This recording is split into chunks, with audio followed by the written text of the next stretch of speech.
¿Entendés que, digamos, esto de entrada ya es defectuoso?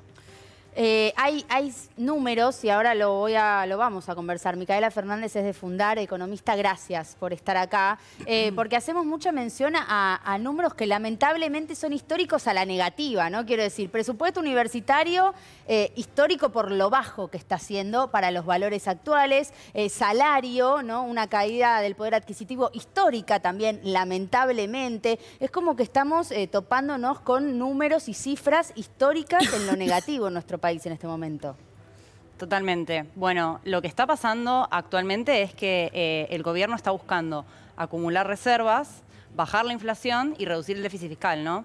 Y esos tres objetivos los está tratando de lograr a través de inducir una recesión en la actividad económica, ¿no? La actividad económica está cayendo y uno de los principales indicadores que tenemos para verlo es, por ejemplo, la obra pública paralizada, que hizo que la construcción, el rubro de la construcción haya caído. Eso obviamente genera impactos en otros ámbitos de la economía, y una de las formas también que tenemos para verlo es la caída en el poder adquisitivo de los salarios.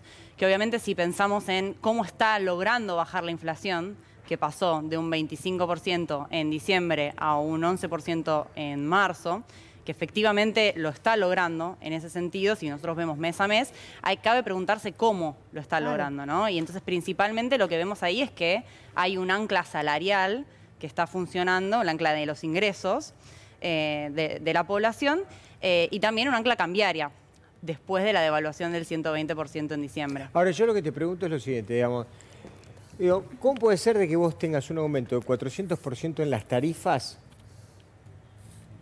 a menos que no se haya visto reflejado todavía, y en realidad se hable de una inflación del 10%? Es ilógico. Digamos, no te cierra por ningún lado ese número. Bueno, las tarifas claramente van a impactar en el próximo mes y también en los siguientes, porque como vos decís, hay aumentos. Obviamente que el aumento depende de en qué escala vos te encuentres, depende del tipo de consumidor, ¿no? Hay gente que va a tener aumentos del 100%, otras personas del 300%, pero también impacta directamente en el índice de precios. Indirectamente, ¿no? Porque digo, los comercios, la industria utiliza las tarifas. Lo vimos con un panadero recién que decía que pagaba 200.000 pesos y si le aumentan un 400% del grado, paga 1 millón. Bueno, ahí se ve muy claramente como es el aumento nominal, ¿no? También hay que ver después cuánto es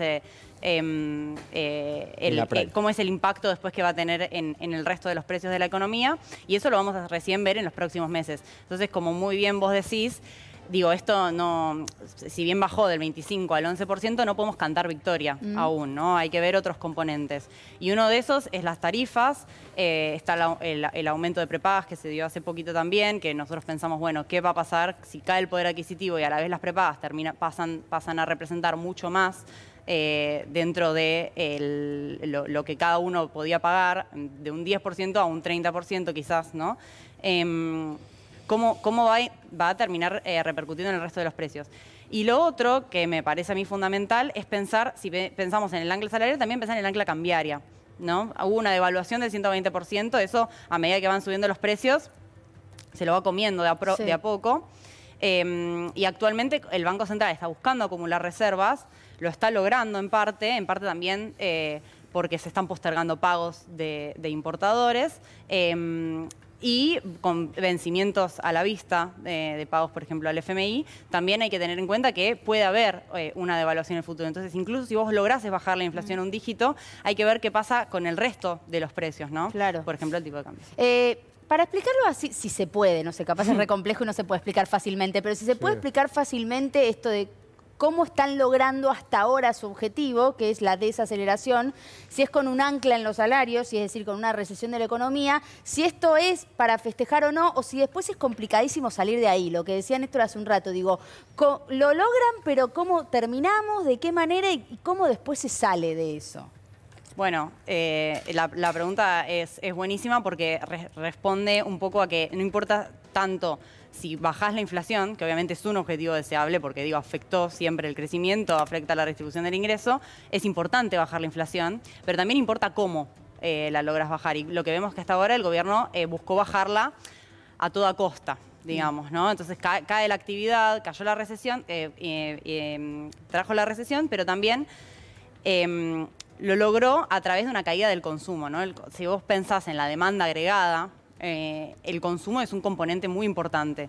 Entonces, con la caída del poder adquisitivo de los salarios, que viene siendo del 20-25% estos últimos meses, lográs que el consumo se retrotraiga. Sí. ¿Qué va a pasar cuando, no? Digo, si la actividad mañana se recupera, el plan no va a salir muy bien, ¿no? Porque un poco hay que sentar como bases más estructurales. Pero también importa, obviamente, si lo estás haciendo, por ejemplo, cómo impacta indirectamente el déficit fiscal en todo esto, ¿no? Lograron el superávit, lo celebran. Ahora, bueno, en algún momento van a tener que recomponer jubilaciones, devolverle a las universidades el poder adquisitivo de su presupuesto que tenían el año pasado. Entonces, ¿qué va a pasar cuando todo eso confluya, digamos? ¿Y qué va a pasar con la recaudación también? Y después está ese tema, claramente, ¿no? Que Si lograron vos el tenés déficit caída de fiscal. actividad, si vos tenés caída de actividad, Sí. tenés negocios que cierran, gente que no consume, Claro. Y todas las variables se te van al demonio porque no vas a recaudar lo que en su momento vos pensabas que ibas a recaudar. Bueno, en los últimos 3 meses, en los primeros 3 meses del año, tuviste una caída real de la recaudación del 10%. Uno de los conceptos que más cayó, por ejemplo, fue el IVA, ¿no? Que obviamente se recauda si el consumo no cae de una cuantía significativa. Entonces cayó. Ahora, ¿cómo vas a lograr mantener ese superávit si la recaudación cae? Entonces, obviamente, una pregunta es cómo es que va a lograr que la actividad Dicen se que pidiendo recupere. plata. Dicen que están negociando un crédito de nuevo. Bueno, En el Fondo un Monetario crédito en Internacional. dólares. Un Fondo Monetario Internacional estamos hablando. Bueno, eso lo que mejora es el balance, digamos, del Banco Central, que hoy es lo que están buscando es acumular reservas. Hasta ahora, como les decía antes, lograron acumular alrededor de 6.000 millones de dólares y se dan cuenta que inevitablemente eso, digo, no es sostenible y que en algún momento no les va a alcanzar. Quizás por ese motivo, entonces es que están buscando de esa manera. Pero también cabe preguntarse, ¿no? La actividad se recupera. ¿En qué lugar vas a tener el salario en esa recuperación? ¿Qué rol vas a tener la salud, la educación? De hambre. Micaela, me parece muy importante, chicos, remarcar esto y para llevarlo al llano, ¿no? A la gente común que está escuchando. Vos decís que lo que le importa al gobierno es bajar la inflación a cualquier precio y una de las cosas es el que bajó el consumo. Cuando vos decís a cualquier precio, me parece importante remarcar lo que vive la gente común de la clase media, ¿no? De empresas multinacionales que convocaron a retiros voluntarios, que la gente consume menos porque si no, no puede. Llena, vos vas a un mayorista y ya no compran el pack completo, siguen comprando, no compran el bulto, sino siguen comprando los elementos. No ves ningún chango rebalsado ni un matrimonio que cada uno lleve un chango en el supermercado como pasaba tiempo atrás. A eso te referís, ¿no? También a la necesidad de la gente de tener que consumir menos porque no tiene ingresos o porque si tuvo una indemnización la tiene que cuidar. Sí, no, o sea, hay personas que, digamos, perdieron el ingreso si es que las despidieron, ¿no? Después, obviamente, vos tenés caída del salario, entonces esa caída que vos tenés en tu poder adquisitivo la tratás de compensar. Por ejemplo, desahorrando, ¿no? No ahorrando lo mismo que ahorraste en diciembre, no ahorrándolo en enero, en febrero o en marzo. Tal cual. Y obviamente dejando de consumir, si ibas al mayorista y comprabas, no sé, 30 productos, pasás a comprar 20, ¿no? Entonces como que la gente va intentando acomodarse a esta coyuntura, pero lo importante es eso, ¿no? Como cuánto va a durar este periodo. Y también cabe preguntarse si esta era la mejor forma de hacerlo, Claro. ¿no?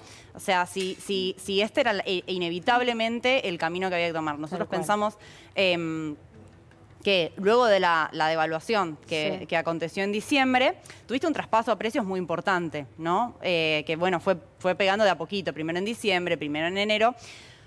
El gobierno podría haberse sentado, digamos, con los distintos agentes de la economía y haber tratado de hacer algún acuerdo de precios, de salarios, como para que ese impacto no sea total. No va en su lógica esto. No va en la lógica lo de salvo en las paritarias, ¿no? Que ahí, bueno, ahí mete mano el Estado. Micaela, gracias por venir, la verdad que muy clara y esperemos tenerte otro día nuevamente aquí. Muchas gracias. Muchas Muy gracias. amable. Bueno, te voy a